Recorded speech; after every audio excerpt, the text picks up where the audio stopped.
फिजूल खर्ची नहीं होती है, समय की बर्बादी नहीं होती है, जो पूरी रात जगना पड़ता है उससे मुक्ति मिल जाती है। केवल 2 घंटे में विवाह प्रक्रिया संपन्न हो जाती है। वर और वधू दोनों का जो है, दोनों पक्षों को जो है बुद्ध दर्शन का ज्ञान कराया जाता है। पूरी दुनिया के लोग बुद्ध दर्शन को बहुत तेजी से अपना रहे हैं और इस दर्शन को अपनाने से उनको बहुत ही सुखद अनुभूति है कि ऐसा दर्शन जो प्रारंभ में कल्याणकारी है, मध्य में कल्याणकारी है और अंत तक कल्याणकारी है। 2-4 ठोरी। इस नाते ऐसा कल्याणकारी दर्शन जो सभी प्राणियों का कल्याण करने में सक्षम है, सभी प्राणियों को दुख मुक्त करने में सक्षम है, सभी प्राणियों को सुख युक्त करने में सक्षम है, ऐसे दर्शन को जानने समझने का अवसर प्राप्त होता है। और वर और कन्या दोनों पक्ष के लोग बैठो इस परंपरा को जानने और समझने का कार्य करेंगे कि इसमें कितनी सादगी के साथ ये संस्कार संपन्न कराया जाता है। ना तो इसमें कोई चमत्कार होता है, ना ही जो है कोई ढोंग और पाखंड का स्थान होता है, ना ही कोई दिखावा होता है। इसमें जितने कम से कम साधन आप पास है उतने साधन में आपका संस्कार संपन्न कराया जाता है। ठीक से रखो बराबर। तो इस नाते जो है हमारे जो महापुरुष इस धरती पर जन्म लिए हैं, जिनका इतिहास है, हम सब लोग उनके इतिहास को जानते पहचानते हैं। ऐसे महापुरुषों का मंच पर तस्वीर लगाई गई है। उनके समक्ष वर और कन्या दोनों पक्ष के लोग संकल्प लेंगे, प्रतिज्ञा करेंगे, बुद्ध वंदना तीर्थन पंचशील ग्रहण करेंगे और फिर संस्कार संपन्न कराया जाएगा। और इस तरीके से दोनों पक्षों को ये बोध कराया जाएगा कि बौद्ध दर्शन दुनिया का सर्वोत्तम दर्शन है, सबसे अच्छा जीवन जीने का मार्ग है और सुख और समृद्धि पहुंचाने का ये दर्शन है। जो भी व्यक्ति इस दर्शन के करीब नज़दीक संपर्क में आता है वो सुख की अनुभूति करता है। इसलिए ऐसे दर्शन को जानने और समझने का सदैव प्रयत्न करना चाहिए। ऐसे दर्शन को पाने के लिए दुनिया के सारे देश के लोग भारत की ओर रोज लाखों की संख्या में आते हैं और यहाँ आकर इस दर्शन को जानने और समझने का कार्य करते हैं। इसलिए कन्या पक्ष और वर पक्ष के लोगों को भी इस दर्शन को जानने समझने का अवसर आज प्राप्त हुआ है और ये देखेंगे कि किस प्रकार से समय का शोषण नहीं होता है, धन का शोषण नहीं होता है, बुद्धि विवेक का शोषण नहीं होता है, ज्ञान विज्ञान का प्रचार और प्रसार होता है। और इसमें ना तो कोई चमत्कार की बात है, ना ग्रह उपग्रह की बात है, ना कोई दिखावा ढोंग पाखंड की बात है। जो भी बातें हैं तार्किक हैं, वैज्ञानिक हैं, ऐतिहासिक हैं, जो आपके समक्ष प्रस्तुत किया जाएगा।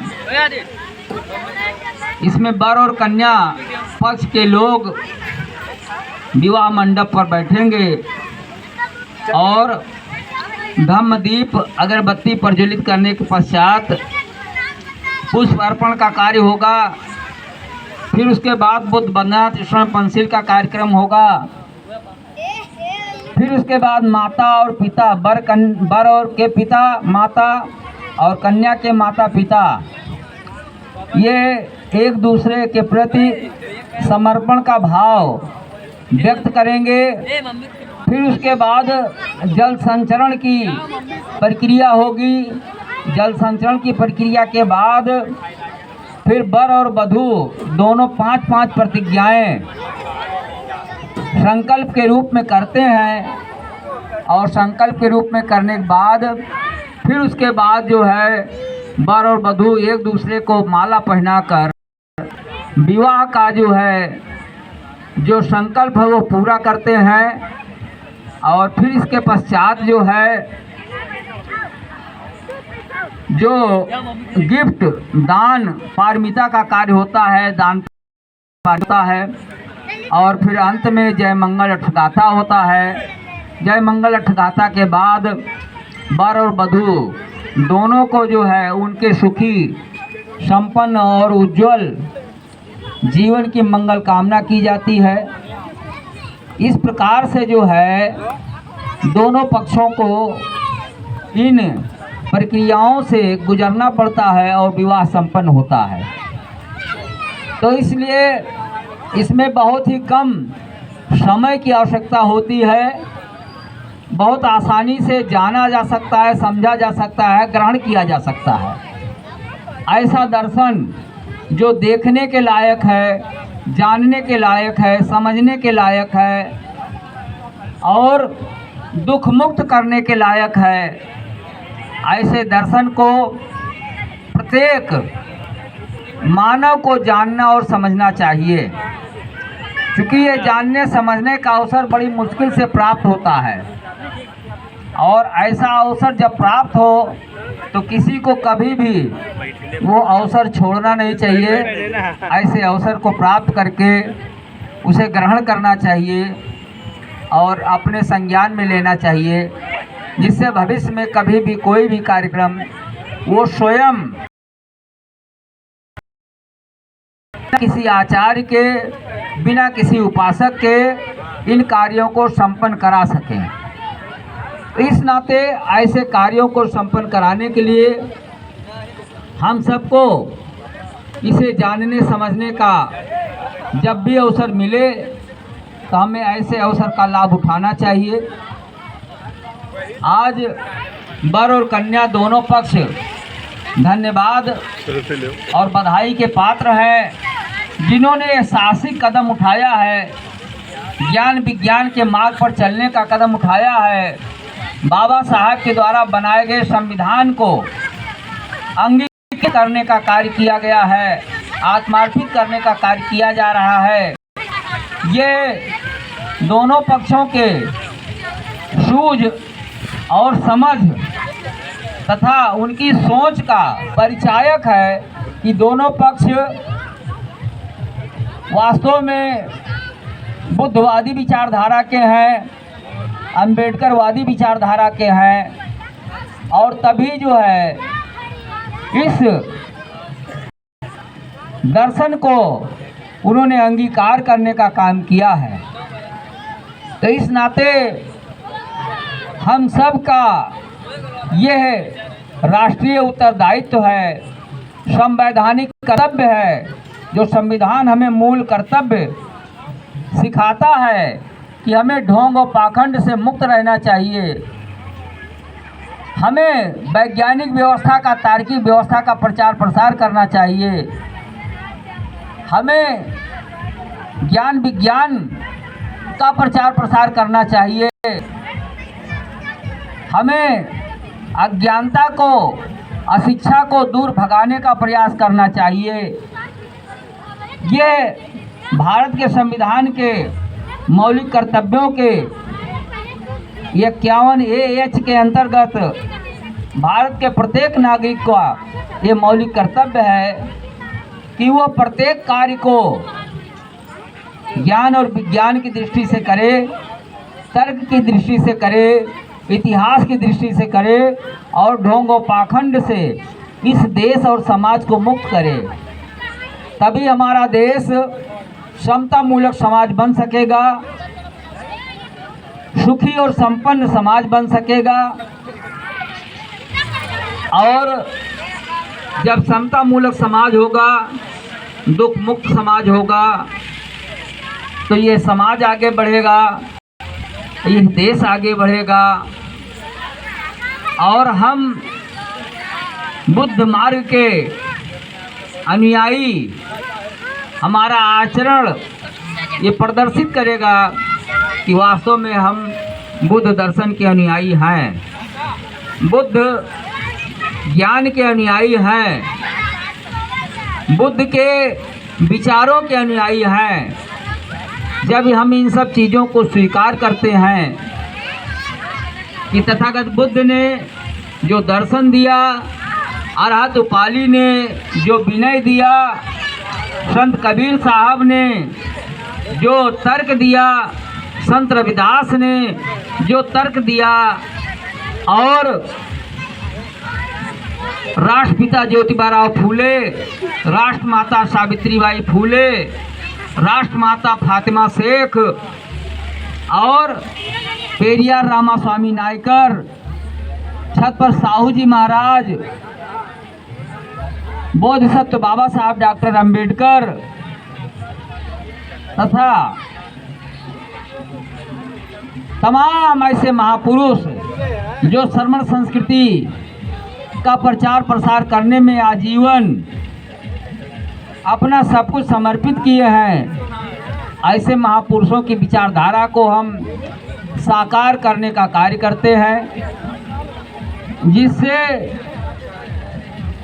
हमारे अंदर एक वर्ग चेतना, एक वर्ग संवेदना का विकास हो और हम इस देश को बुद्धमय बनाने में योगदान करें, समता मूलक समाज बनाने में समर्पित रहें, जन जन को विज्ञान की ओर ले जाने के लिए हम एक नई सोच, एक नई दिशा देने का कार्य करें। हम आगे बढ़ेंगे, हमारा समाज आगे बढ़ेगा, हमारा समाज आगे बढ़ेगा तो हमारा देश आगे बढ़ेगा और इस प्रकार से हम बुद्धमय भारत, सम्राट अशोक के सपनों का भारत, संत कबीर के सपनों का भारत, संत रविदास के सपनों का भारत, बोधिसत्व बाबा साहब डॉक्टर अंबेडकर के संवैधानिक सपनों का भारत बनाने में सफल होंगे और वास्तव में जो है हमारे महापुरुषों का सपना साकार होगा।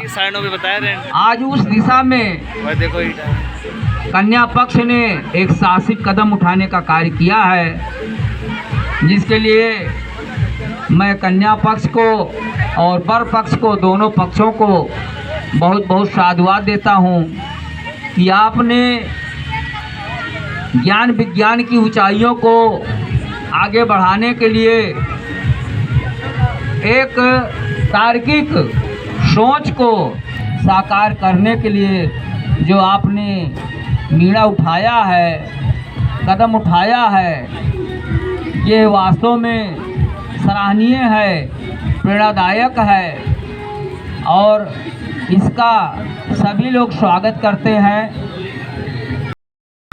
हैं, अभिनंदन करते हैं। आइए हम सब लोग मिलकर इस बुद्ध दर्शन को, बाबा साहब के संवैधानिक विचारों को साकार करने में अपना अभूतपूर्व योगदान दें, सहयोग करें और हमारे महापुरुषों की सोच को एक अच्छी दिशा देने का कार्य करें, जिससे जो है हम पर देश गर्व करे और हम देश पर गर्व करें, ऐसी सोच साकार कर सकें। हमारे अंदर किसी प्रकार का पश्चाताप ना हो, हमारे अंदर किसी प्रकार की ऐसी सोच ना विकसित हो कि जिससे जो है हम अकुशल कर्म कि हम प्रत्यक्षदर्शी बने। हमारा प्रयास हो कि कुशल कर्म के हम लोग साक्षी बने और कुशल कर्मों के द्वारा हम अपने महापुरुषों के विचारों को क्रियान्वित करें, साकार करें। हमारी सभ्यता और संस्कृति, जो हमारी सिंधु घाटी सभ्यता और श्रमण संस्कृति है, उसको हम साकार करने का जो अवसर प्राप्त किए हैं, उसको भी साकार करने का कार्य करें। क्योंकि हमारी सिंधु सभ्यता और श्रमण संस्कृति ये बताती है कि जियो और जीने दो, सुखी रहो और सुखी करो, और दुख मुक्त समाज का निर्माण करो। तो इस विधा को साकार करने के लिए हम सब लोग आज मिलकर उस सपने को साकार करेंगे, जिस सपने को वर और कन्या पक्ष ने दोनों लोगों ने मिलकर देखा है। ये हम सब लोग उसमें क्या सहयोग कर सकते हैं? बढ़ चढ़ कर सहयोग करें, बढ़ चढ़ कर हिस्सा लें, और भोजन करने के उपरांत माताएं और बहनें और जो भाई लोग हैं, वे सब लोग भोजन करने के उपरांत विवाह मंडप के सामने जो कुर्सियां लगी हैं, उस पर बैठकर इस कार्यक्रम को देखने, जानने और समझने का प्रयास करें और अपने जीवन को सार्थक बनाएं, बुद्ध के विचारों को अंगीकार करें, अपने सभी महापुरुषों के विचारों को अंगीकार करें, जानने समझने का प्रयास करें। क्योंकि ये ऐसी विचारधारा है जो केवल भारत में ही नहीं, पूरी दुनिया के मानव को, और मानव ही नहीं सभी प्राणियों को दुख मुक्त करने का कार्य करती है। सभी लोगों को एक नया जीवन दर्शन देने का कार्य करती है, जीवन जीने का मार्ग बताने का कार्य करती है, दुख मुक्त उज्जवल भविष्य बनाने का कार्य करती है।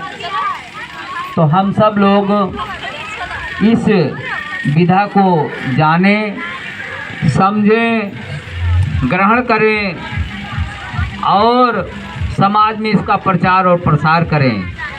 क्योंकि विचारधारा का जब तक प्रचार प्रसार नहीं होता है, तब तक विचारधारा जो है वो आम जनमानस में पैठ नहीं बना पाती है, और विचारों का प्रचार प्रसार होता है तो विचारधारा जो है वो सुदृढ़ होती रहती है, और हमारे महापुरुष विचारधारा के माध्यम से जीवित दिखाई पड़ते हैं। और जब विचारधारा का प्रचार प्रसार नहीं होता है तो फिर धीरे धीरे हमारे विचार लुप्त हो जाते हैं। तो इस नाते जो है हम सब आप सबका स्वागत करते हैं, वंदन करते हैं, अभिनंदन करते हैं कि आप इसको आइए, जानिए, समझिए और ग्रहण करिए। ये साधारण नहीं, असाधारण विचारधारा का कार्यक्रम है, जिसको दोनों पक्ष मिलजुल कर सहयोग की भावना से करने का कार्य करेंगे और एक सोच को साकार करने का कार्य करेंगे, जिस सोच के तहत आज हम सब लोग यहाँ इकट्ठा हुए हैं। जिस सोच के तहत समता, स्वतंत्रता, बंधुता, मैत्री, न्याय की संवैधानिक भावना को साकार करेंगे और उस विचारधारा को साकार करने के लिए हम सब लोग एक साथ यहाँ पर संकल्पित हों समर्पित रहें, जिससे जो है हम यहाँ से कुछ सीख कर जाएं, कुछ जान कर जाएं, कुछ समझ कर जाएं।